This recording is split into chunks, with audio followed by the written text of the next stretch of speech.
أعوذ بالله من الشيطان الرجيم. بسم الله الرحمن الرحيم. السلام علیکم ورحمۃ اللہ وبرکاتہ۔ سورہ صافات آیت نمبر 38 سے 49۔ ان الحمد للہ والصلاة والسلام علی رسول اللہ اما بعد۔ اعوذ باللہ السمیع العلیم من الشیطان الرجیم من ہمزہ ونفخہ ونفثہ۔ انکم لذائق العذاب الالیم وما تجزون الا ما کنتم تعملون الا عباد اللہ المخلصین اولئک لهم رزق معلوم فواکہ وهم مکرمون فی جنات النعیم علی سرر متقابلین یطاف علیہم بکأس من معین بیضاء لذۃ للشاربین لا فیہا غول ولا هم عنہا ينزفون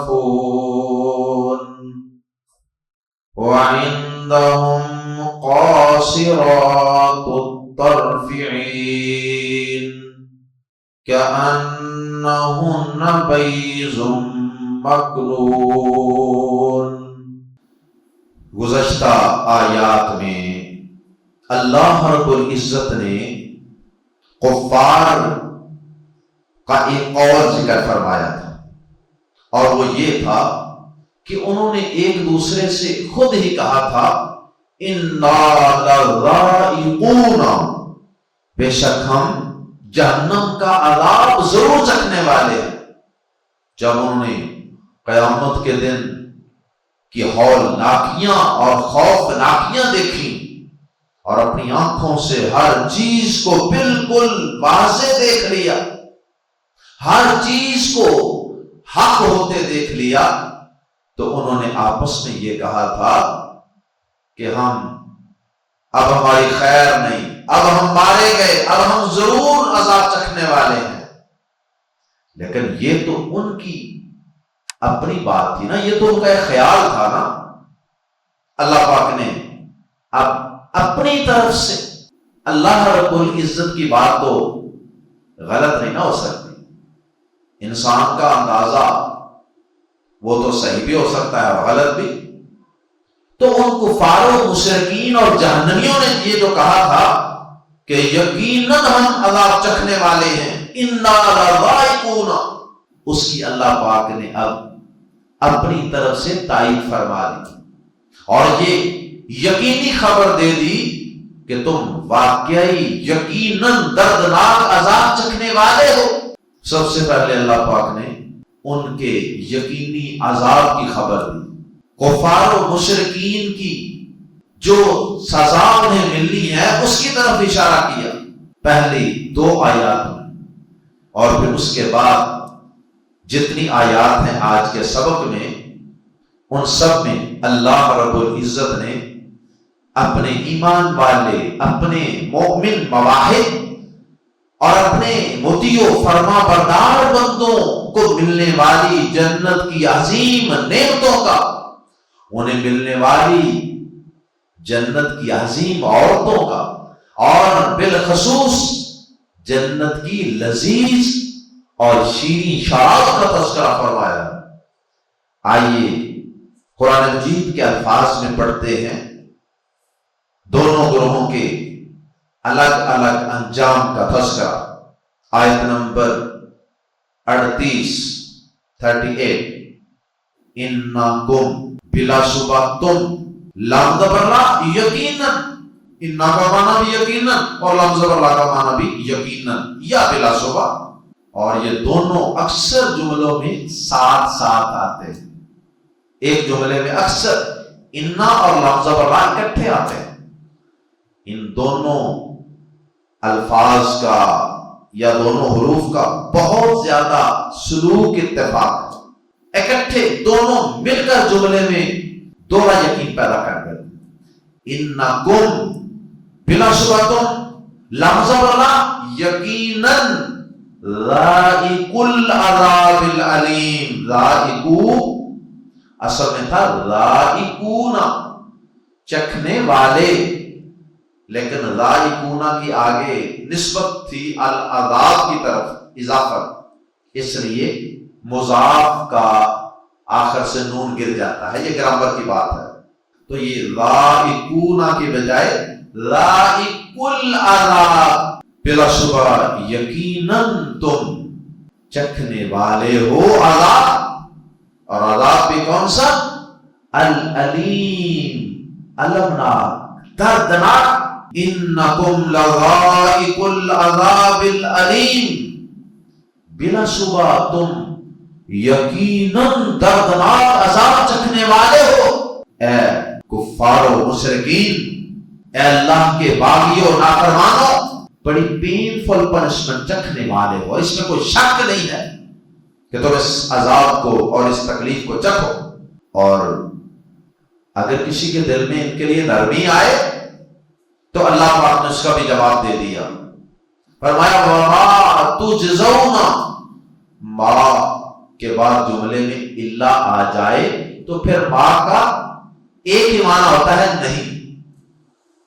ویسے تو ما کے 3 معنی مشہور ہیں، ما کا معنی کیا بھی ہوتا ہے واٹ کے معنی میں، اور ما کا معنی جو بھی ہوتا ہے، اور ما کا معنی نہیں بھی ہوتا ہے۔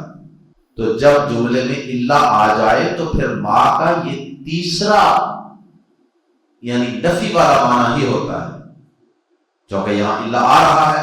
وَمَا، اور نہیں، تُجْزَوْنَ، تمہیں بدلہ دیا جائے گا، اور نہیں تم بدلہ دیے جاؤ گے، فعل مضارع مجہول ہے یہ پیسے وائز، تُجْزَوْنَ، تم بدلہ دیے جاؤ گے، اور نہیں تمہیں بدلہ دیا جائے گا، الا مگر ما جو کنتم تھے تم، یہ ما ہے وہ جو کے معنی والا جس کا جو ترجمہ کریں گے، الا مگر ما جو کنتم تھے تم تعملون کیا کرتے۔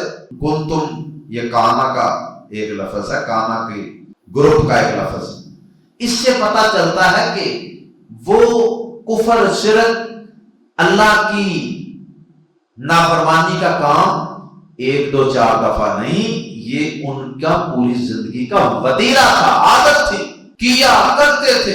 الا مگر ما جو کنتم تھے تم تعملون کیا کرتے، وما تجزون الا ما کنتم تعملون، اور تمہیں صرف اسی کا بدلہ دیا جائے گا جو تم کیا کرتے تھے۔ یہ بتانا مقصود ہے کہ تمہیں ایسی کوئی سزا نہیں دی جائے گی، ایسی کوئی پنشمنٹ نہیں دی جائے گی کہ جو کام، جو جرم، گناہ تم نے کیے ہی نہیں اور اللہ پاک اس کی تمہیں سزا دے دے، ایسا پاسبل نہیں ہے۔ یہ کائنات کے رب کی عدالت ہے، یہاں کسی پہ ظلم نہیں ہوگا، ایک ذرے کے برابر بھی ظلم نہیں ہوگا۔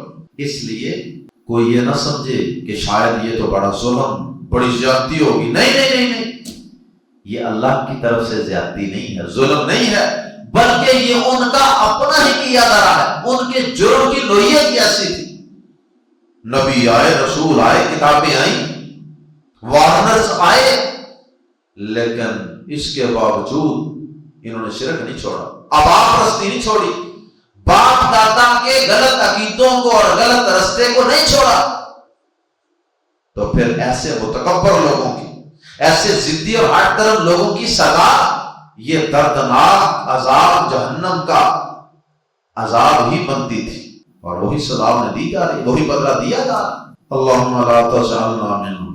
اس کے بعد دوسرے گروہ کا ذکر اللہ پاک نے الا عباد اللہ المخلصین کے الفاظ کے ساتھ اللہ پاک نے دوسرے گروہ کا ذکر شروع کر دیا۔ فرمایا مگر عباد اللہ ہی، اللہ کے بندے، المخلصین، خالص کیے ہوئے۔ مخلص، مخلص وہ ہوتا ہے جسے خالص کیا جائے، جسے خالص بنا دیا گیا ہو۔ اور مراد یہاں یہ ہے کہ یہ وہ لوگ ہیں کہ جن کے متعلق ابلیس نے بھی کہا تھا نا، سورہ صاد کی آیت نمبر 83 میں بھی اس بات کا ذکر موجود ہے۔ ابلیس نے کہا تھا نا اللہ پاک سے، یا اللہ میں تیرے بندوں کو ضرور گمراہ کروں گا، تو مجھے مہلت دے دے۔ تو اللہ پاک نے کہا تھا جا کر لے ٹرائی، کر لے جو کرنا ہے۔ جو میرے مخلص بندے ہوں گے، جنہیں میں نے اپنے لیے بنایا، اپنی اطاعت کے لیے، فرما برداری کے لیے، اپنی جنتوں کے لیے، وہ تیرے بہکاوے میں نہیں آئیں گے۔ چھوٹی موٹی کوئی کمی کوتاہی کو لغزش ہو جائے تو وہ الگ بات ہے، اس کی بھی وہ اللہ سے معافی مانگتے رہتے، لیکن یہ نہیں ہوگا کہ یہ اللہ کے باغی اور نافرمان ہو جائیں، دلیر ہو جائیں اللہ کے گناہوں پر اور اس کی نافرمانی۔ بہرحال ان لوگوں کے حساب میں بھی وہ شدت نہیں ہوگی جو کفار و مشرکین کے لیے ہوگی، ان کے لیے اللہ پاک کی طرف سے نرمیاں ہوں گی، اور پھر اللہ پاک ان کی ہر نیکی کو کم از کم 10 گنا، زیادہ سے زیادہ 700 گنا، بلکہ اس سے بھی زیادہ جس کے لیے چاہے گا بڑھا چڑھا کر اللہ پاک نامہ اعمال میں لکھے ان مخلص بندوں کے لیے۔ اور اگر ان سے کوئی غلطیاں کوتاہیاں ہوئی بھی نا تو اللہ پاک ان کے ویژن کی وجہ سے، ان کا جو اللہ کے بارے میں، آخرت کے بارے میں ویژن تھا، کلیئر تھا، عقیدہ اور ایمان درست تھا، اس کی وجہ سے اللہ پاک ان کے کئی گناہوں کو بھی اپنی رحمت سے معاف کرے۔ تو یہ ہیں اللہ کے مخلص بندے۔ اللہ ہمیں بھی اپنے مخلص بندوں میں شمار فرما لے۔ اللہ، مگر عباد اللہ، اللہ کے بندے، المخلصین، خالص کیے ہوئے۔ اللہ اکبر۔ کیا مطلب کہ اوپر کہا تھا نا، کافر و مشرکوں کو کہا تھا کہ تم ضرور دردناک عذاب چکھنے والے ہو، اب اللہ پاک نے دوسرے گروہ کا ذکر فرما دیا، یہ کہہ کر کہ ہاں ایک گروہ ہے میرے مخلص بندوں کا، ان کے لیے جہنم کا دردناک عذاب ہرگز نہیں ہے، وہ ہرگز جہنم کا دردناک عذاب نہیں چکھیں گے، بلکہ ان کے تو کیا ہی کہنے، ان کی تو جنت کی زندگی کے کیا ہی کہنے۔ فرمایا اولئک، یہی لوگ ہیں، لہم، جن کے لیے، رزق، رزق ہے، معلوم، مقرر، معلوم، جن کے لیے معلوم رزق ہے، مطلب یہ ہے کہ ان کے لیے ایسی ایسی روزی اور ایسی ایسی نعمتیں ہیں کہ جو پہلے طے شدہ ہیں، جو ان کے لیے مقرر ہو چکی ہیں، لکھا جا چکا ہے، ڈیسائیڈڈ ہے کہ انہیں اللہ پاک نے جنت میں یہ نعمتیں عطا کر دی۔ اولئک لہم رزق معلوم، یہی لوگ ہیں جن کے لیے مقرر رزق ہے، یعنی وہ رزق اتنا یقینی ہے کہ وہ طے ہو چکا ہے پہلے۔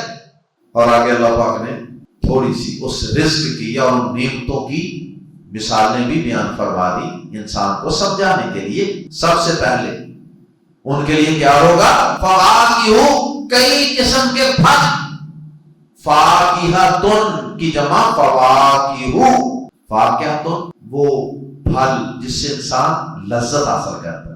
اکثر انسان پیٹ بھرنے کے لیے پھل نہیں کھاتا، پیٹ بھرنے کے لیے اکثر انسان چاول، روٹی، سالن اس طرح کی چیزیں کھاتا ہے، لیکن لذت کے لیے، انجوائمنٹ کے لیے، ٹیسٹ کے لیے انسان پھل کھاتا ہے۔ تو پھل یا فاکہۃ کہتے ہیں اس چیز کو ہے جو انسان لذت حاصل کرنے کے لیے کھائے۔ ویسے بھی جنتیوں کو بھوک پیاس کہاں لگ رہی؟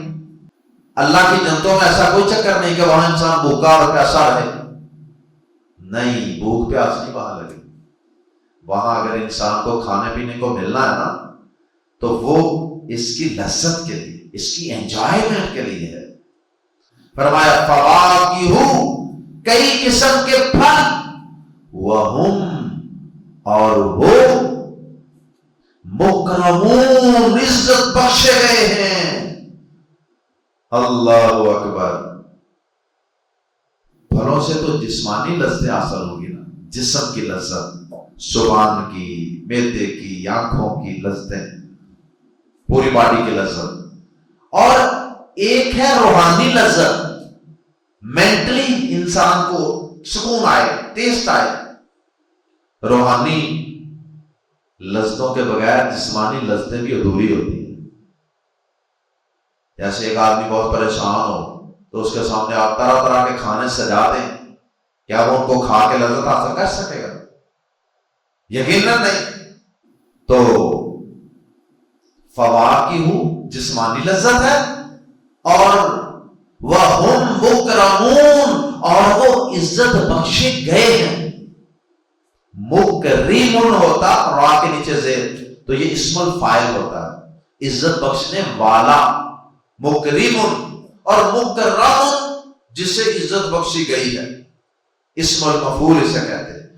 تو مکرمون کی جمع مکرمون، وہم مکرمون، اور وہ عزت دیے گئے ہیں، اور وہ عزت بخشے گئے ہیں۔ خود عزت نہیں لی انہوں نے، کوئی بھیک نہیں مانگی عزت کی، بلکہ اللہ کی طرف سے انہیں بطور ریوارڈ اور انعام کے عزت اور آنر، سٹیٹس عطا کیا گیا۔ یہ ان کی روحانی لذت ہے کہ انسان اپنے آپ کو آنرڈ فیل کرے۔ تو مکرمون اس لیے بھی کہا کہ جنتیوں کو اللہ کی طرف سے بھی عزت دی جائے گی، ایک جنتی کو دوسرے تمام جنتیوں کی طرف سے بھی عزت دی جائے گی، اور ایک جنتی کو تمام فرشتوں کی طرف سے بھی عزت اور پروٹوکول دیا جائے۔ اور یہ ساری عزتیں کہاں بخشی جائیں؟ یہ سارے پھل کھانے کے لیے، انجوائمنٹ کے لیے کہاں ملیں گے؟ فی جنات، باغات میں، ایسے باغات میں، جنات النعیم، جو نعمت کے ہوں گے، نعمت کے باغات، گارڈنز آف پلیئر۔ اندازہ کریں کہ اس باغ کا نام ہی اللہ نے نعمتوں کی جنت رکھا ہے۔ اللہ اکبر، نعمتوں کے باغات، پتہ نہیں کتنی اس میں نعمتیں ہوں گی۔ کھانا پینا بھی مل گیا، پروٹوکول، عزت، آنر بھی مل گئی۔ تو اب یہ ساری چیزیں جو ہیں یہ مکمل تو تبھی ہوں گی نا کہ انسان کے لیے رہنے کی بھی کوئی بڑی سیکیور اور بڑی محفوظ اور بڑی عمدہ جگہ ہو۔ تو اس کے لیے اللہ پاک نے فرمایا فی جنات النعیم، نعمت کے باغات میں۔ اور پھر جتنی بھی انسان کے پاس نعمتیں ہوں، اگر انسان کے دوست احباب اور اس کے مجلسی نہ ہوں جن سے بیٹھ کر انسان گپ شپ کرے اور ان کے ساتھ بیٹھ کر انسان کھائے پیے انجوائے کرے، تو اتنی دیر تک بات بنتی نہیں ہے۔ آپ کسی شخص کو مہمان بلائیں اور اس کے سامنے بہت بڑا ڈائننگ ٹیبل سجا دیں، اس پہ سینکڑوں نعمتیں رکھ دیں، اور اکیلے کو ادھر داخل کر دیں کمرے کے کہ جاؤ کھاؤ، کیا انجوائے کرے گا؟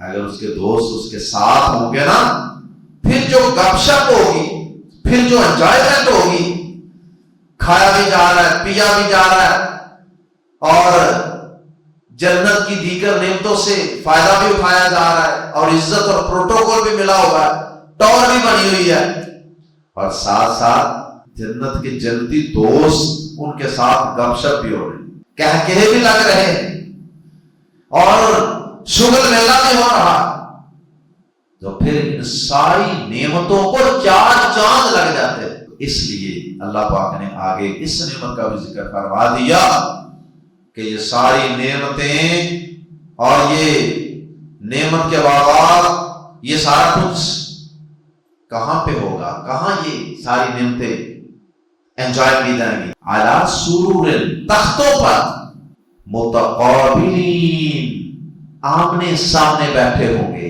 تختوں پر آمنے سامنے بیٹھے ہوں گے۔ تخت کیا ہوتا ہے؟ دنیا کے اندر بادشاہوں کے لیے پہلے دور میں تخت ہوتے تھے۔ تو تخت کیا ہوتا تھا؟ کوئی بڑی بلند سی جگہ، اور جس طرح آج کل بہت بڑا کوئی اسٹیج بنایا جاتا ہے، اس طرح ایک اونچی جگہ ہوتی تھی، اس کے اوپر اس بادشاہ کے لیے بڑی زبردست قسم کی سٹنگ، بہت بڑی خوبصورت قسم کی ایک بڑی شاہی قسم کی کرسی، اور پھر اس کے ارد گرد باقی لوگوں کے بیٹھنے کے لیے، اور یہ سارا ایک پروٹوکول ہوتا تھا بادشاہوں جیسا بڑا اونچا، ہیرے موتی جواہرات پتہ نہیں کیا کیا لگا ہوتا ہوگا۔ تو اللہ پاک نے انسان کو سمجھانے کے لیے جنت کی نعمتوں کو تو سچی بات ہے الفاظ میں بیان کیے نہیں جا سکتے، لیکن تھوڑا بہت انسان کو ایک سکیچ دینے کے لیے تاکہ انسان کو صحیح یقین آ جائے، اللہ پاک نے اس کا تھوڑا بہت سکیچ دنیا کے حساب سے بیان بھی کیا ہے۔ تو اس لیے فرمایا علی سرور، تختوں پر بیٹھے ہوں گے، گویا کہ ہر جنتی کو ایک بادشاہ کے برابر، جس طرح دنیا میں بادشاہ کو سب سے زیادہ پروٹوکول ملتا ہے، اس طرح اللہ پاک ہر جنتی کو بادشاہ جیسا پروٹوکول دیں گے۔ علی سرور، تختوں پر بیٹھے ہوں گے، آن تھرونز، متقابلین، آمنے سامنے بیٹھے ہوں گے، متقابلین، قبل سامنے کو کہتے ہیں، دبر بیک کو کہتے ہیں، متقابلین، آمنے سامنے، علی سرور متقابلین، تختوں پر آمنے سامنے بیٹھے ہوں۔ اللہ اکبر، یعنی اللہ پاک ایسا انتظام فرمائیں گے کہ ہر جنتی جنت کے باقی تمام دوستوں سے، ساتھیوں سے ون ٹو ون ملاقات کر سکے گا، بات چیت کر سکے گا، ان کو دیکھ سکے گا۔ دنیا کے اندر تو ہوتا ہے اگر وہ 5 7 10 دوست، کہیں 15 دوست کھانا کھانے کے لیے چلے جائیں نا کسی ریسٹورینٹ میں، تو وہاں 2-3 ٹیبل جوڑ کر وہ سٹنگ بناتے ہیں۔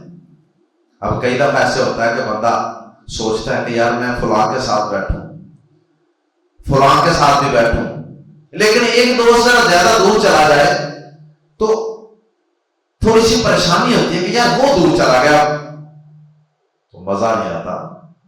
اللہ پاک نے کوئی ایسا سسٹم اور ایسا نظام بنایا ہوا جنت میں کہ ہر جنتی باقی تمام جنتیوں کو اپنے بالکل سامنے ہی پائے گا، جس سے جی چاہے ایٹ اے ٹائم سارے جنتی اس کی رینج میں ہوں گے اور فیس ٹو فیس ان سے بات کر سکے، اور اللہ کے لیے یہ کچھ مشکل نہیں۔ وَكَانَ ذَلِكَ عَلَى اللَّهِ يَسِيرًا۔ عَلَى سُرُرٍ مُتَقَابِلِينَ، on the thrones facing one another، يُطَافُ عَلَيْهِمْ۔ اب مجلس کے اندر دوست بھی آ گئے، نعمتیں بھی ساری آ گئی، لیکن اگر مجلس کے اندر ساری نعمتیں مل گئی جنت کی، پروٹوکول، عزت، دوستیاں، کھانے پینے، سارا کچھ مل گیا، لیکن دنیا کے اندر ایک آئٹم بڑی لوگوں میں مشہور تھی، ہر خوشی کے موقع پہ اس کو لوگ استعمال کرتے تھے، تو اس کا ذکر رہ گیا۔ اللہ پاک نے انسان کے لیے اس نعمت کا بھی ذکر کر دیا۔ ممکن ہے کہ دنیا کے اندر چونکہ اللہ کے مومن بندوں نے شراب کو چھوا بھی نہیں تھا، سوکھا بھی نہیں تھا، سوچا بھی نہیں تھا کبھی پینے کا، ممکن ہے کہ کسی کے مومن کے دل میں دنیا میں یہ خیال آ جائے کہ یار دنیا میں تو نہیں پی تھی، حرام سمجھ کر، تو کیا جنت میں بھی ہمیں یہ ٹیسٹ کروائی جائے گی کہ نہیں؟ اللہ پاک نے اس نعمت کا بھی ذکر کر دیا کہ میرے جنتیوں، میرے مخلص اور مواہب بندو، تمہارے لیے جنت میں نے ایسے چھوٹے چھوٹے خوبصورت بچے جو دنیا میں فوت ہو جاتے ہیں نا، انہیں غلمان کی صورت میں، جنت کے غلمان اور موتیوں میں چھپے ہوئے وہ خوبصورت بچے، وہ تمہاری خدمت پر معمور کروں گا، اور وہ شراب کے جام لے کر، شراب کے جام اور پیالے لے کر تمہارے پاس، تمہارے تختوں کے پاس گھما پھرا رہے ہوں گے شراب کو، اور تمہیں بار بار پیش کر رہے ہوں گے، جناب یہ لے لیں، جناب یہ ٹیسٹ لے لیں، شراب یہ فلیور لے لیں۔ یطاف، پھرایا جائے گا، مجہول ہے، یطاف، چکر لگوایا جائے گا، پھرایا جائے گا، علیہم، ان پر، جنتیوں پر، یعنی ان کے پاس سے چکر لگوائے جائیں گے بار بار خادموں کے۔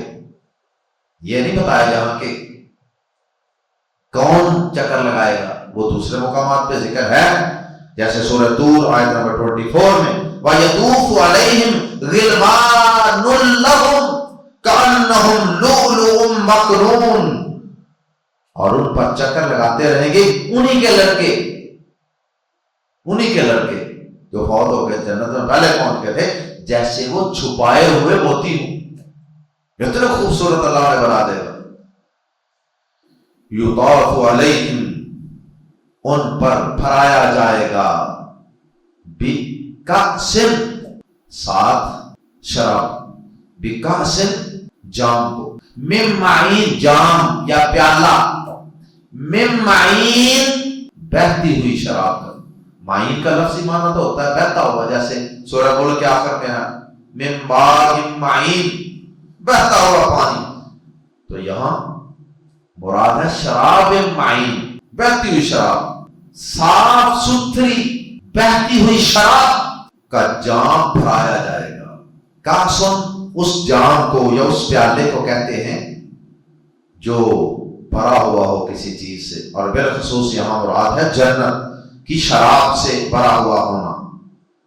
یطاف علیہم بکأس من معین، ان پر صاف بہتی ہوئی شراب کا جام پھرایا جائے گا، بیضاء، جو سفید ہوگی، لذۃ، لذیذ ہوگی، للشاربین، پینے والوں کے لیے، جو سفید ہوگی پینے والوں کے لیے لذیذ ہوگی، ڈیلیشیس ہوگی، لذیذ، ڈیلیشیس۔ یہ شراب کوئی معمولی شراب نہیں ہوگی، یہ جنت کی شراب ہوگی۔ دنیا کی جو شرابیں بنتی ہیں نا، عموماً گلے سڑے پھلوں سے اور بڑی بدبودار قسم کی ہوتی ہیں، اور ان کو پی کر بڑے سائیڈ افیکٹ بھی ہوتے ہیں، کچھ فائدے بھی ہوتے ہیں لیکن سائیڈ افیکٹ بھی ہوتے ہیں، سر درد شروع ہو گئی، پیٹ درد شروع ہو گئی، الٹیاں آنی شروع ہو گئی، اور کئی لوگ آئے روز اخبارات میں آتا ہے کہ اتنے لوگ شادی کے موقع پہ یا فلاں فنکشن کے موقع پہ شرابیں پی کر اتنے لوگ ہلاک ہو گئے، پی کر اٹھ ہی نہیں سکے دوبارہ۔ اس لیے اللہ پاک نے وضاحت فرما دی، لا، نہ ہوگا، فیہا، اس میں، غول، کوئی سائیڈ افیکٹ، کوئی ہلاکت، کوئی سر درد، بیڈ افیکٹ، ہر قسم کا بیڈ افیکٹ غول میں آ جاتا ہے۔ پر اس کا ترجمہ سر درد بھی کیا گیا، عموماً شراب پی کے سر درد ضرور ہوتی ہے۔ لا فیہا غول، نہ اس میں کوئی درد سر ہوگا، ولا ہم، اور نہ ہی وہ، عنہا، اس سے، ینزفون، مدہوش کیے جائیں گے۔ مدہوشی ہوتی ہے نا شراب پی کے، تو انسان پاگلوں کی طرح وہ چکرا رہا ہوتا ہے، اس کو ہوش نہیں پوری ہوتی، بدہوش اس کو کہتے ہیں، اس حالت الٹی سیدھی باتیں کر رہا ہوتا ہے، کر رہا ہوتا ہے، وہ مدہوشی ہوتی ہے۔ اللہ اکبر۔ تو فرمایا وَلَا هُمْ عَنْهَا يُنزَفُونَ، اور نہ وہ اس سے مدہوش کیے جائیں گے۔ کیسی شراب ہو، خوبیاں ساری ہوں گی، اور دنیا کی شراب سے کہیں بڑھ کر ہوں گی، اور دنیا کی شراب والی خرابیاں کوئی بھی نہیں ہوں گی۔ نہ تو شراب کو پی کے عقل پر پردہ پڑے گا، بدہوشی، اور نہ ہی کوئی ہلاکت، تباہی، خرابی، سر درد، پیٹ درد ہوگا۔ اب ساری نعمتیں مل گئی، کھانے پینے کی بھی، شراب کی ایک کمی رہ گئی تھی وہ بھی اللہ نے عطا کر دی، جنت کی شراب۔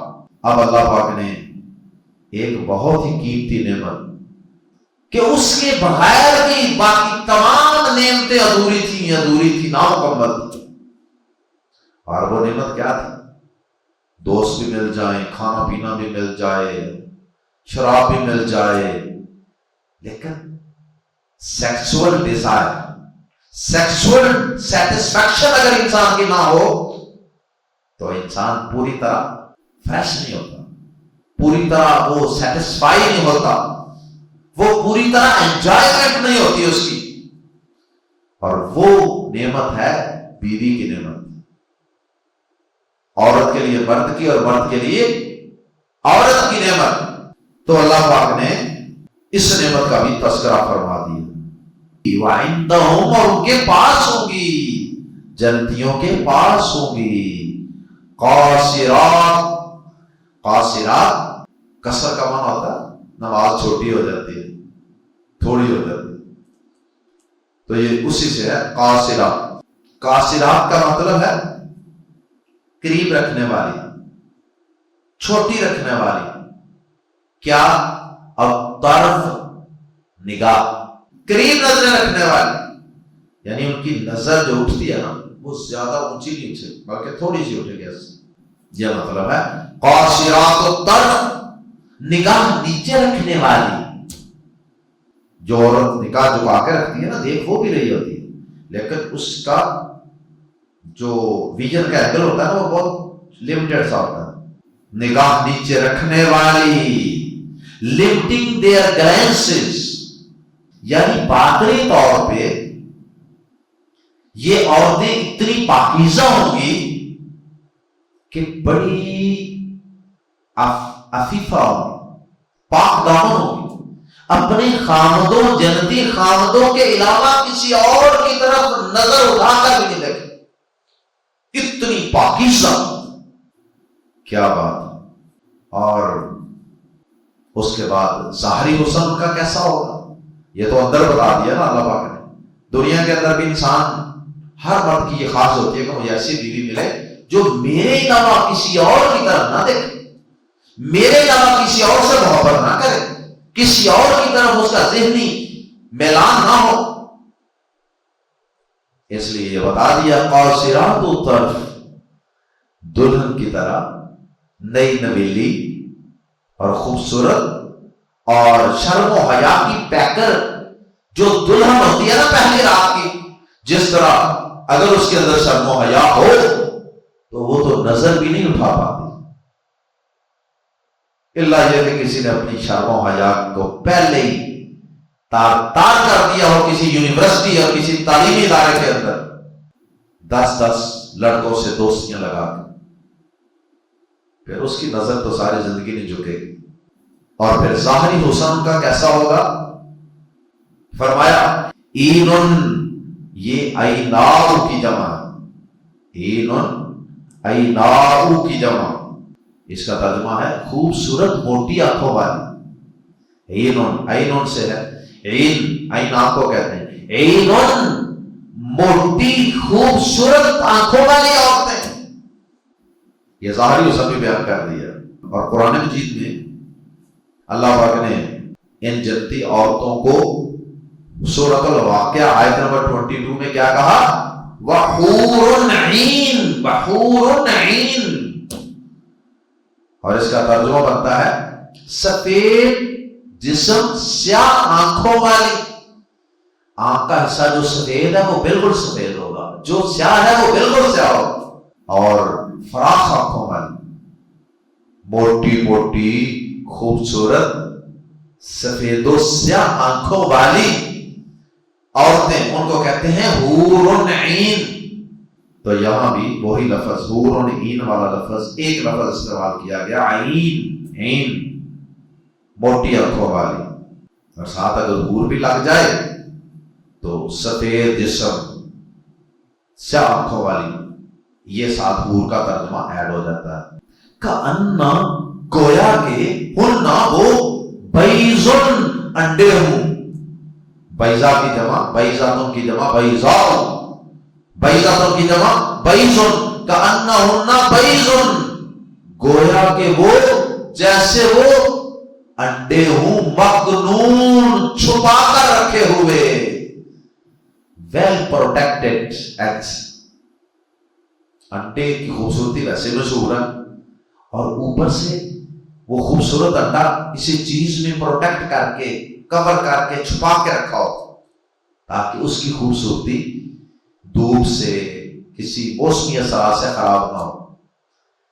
وہ جنتی عورتیں اس طرح کی، یعنی ان کی خوبصورتی کی انتہا کی طرف اشارہ، جیسے وہ چھپا کر رکھے ہوئے انڈے ہوں.